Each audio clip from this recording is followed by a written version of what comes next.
नमस्कार मंडळी, रुतम मराठी या आपल्या सर्वांच्या लाडक्या यूट्यूब चॅनलमध्ये आपले मनापासून स्वागत.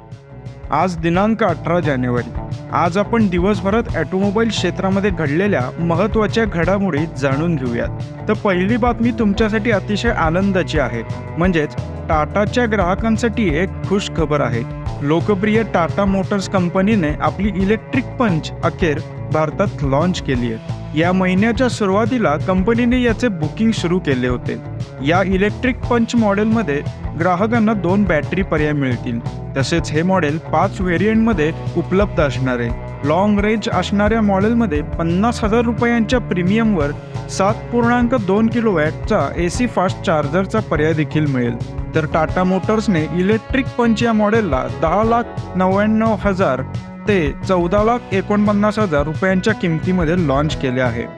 दुसरी घडामोड आपल्या महाराष्ट्रासाठी अत्यंत फायदेशीर आहे, कारण हुंदाई मोटर कंपनीने महाराष्ट्रातील तळेगाव या प्लांटमध्ये तब्बल 7,000 कोटींची गुंतवणूक करण्याचा निर्णय घेतला आहे.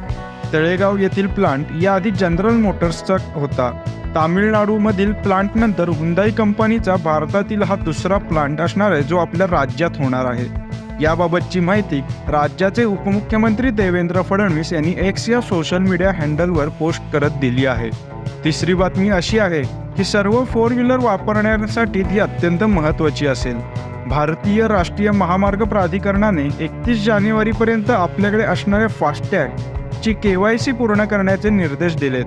जर का तुमच्या फास्टॅगची KYC अपडेट नसेल किंवा ती पूर्ण केलेली नसेल तर 31 जानेवारीच्या आत तुम्ही हे काम पूर्ण करून घ्या, नाहीतर तुमचा फास्टॅग डिॲक्टिवेट होऊ शकतो. आणि जर का असे झाले तर तुम्हाला टोल नाक्यावरून प्रवास करताना दुप्पट टोल भरावा लागेल. तर मित्रांनो, या होत्या ऑटोमोबाईल क्षेत्रातील आजच्या महत्त्वाच्या घडामोडी.